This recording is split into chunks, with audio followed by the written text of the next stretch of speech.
ไปทางนี้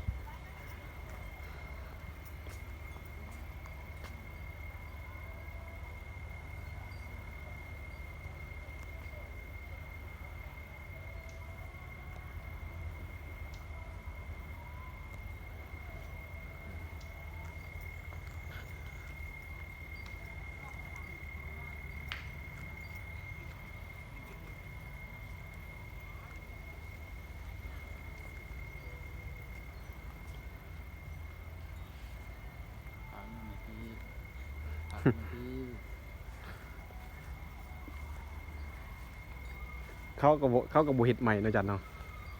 โอ้จิตรอตัวนี้ยี่ดอ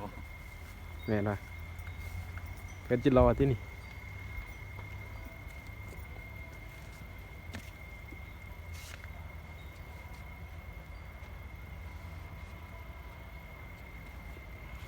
เหมือนตะกะเตียนบอกว่าผมตักเลยจ้ะ ดึงคาสร้างเห็ดเนาะสร้างปั่นสร้างแปลง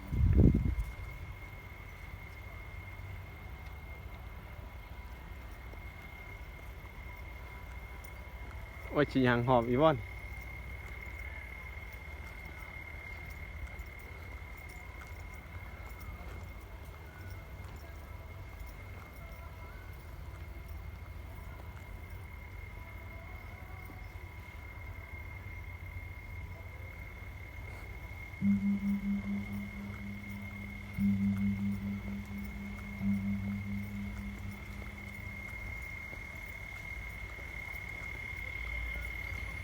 วัดเชียงควร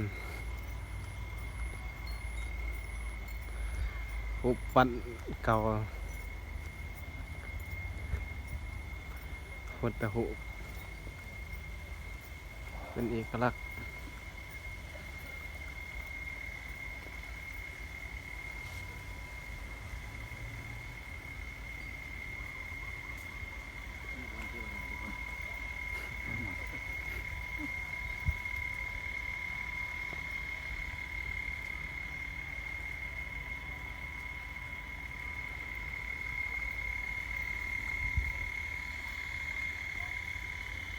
ตะกี้มันเป็นวัดเก่าป่ะ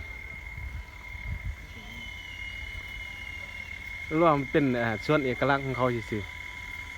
ๆเนาะ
ต้นนี้ต้นยัง จะเป็น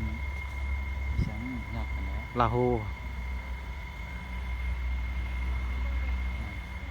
ลาอูมเป็นยังไง ก็ถือนักกุพันธ์เลย แมนมันอย่างกุมพันธ์ ครับ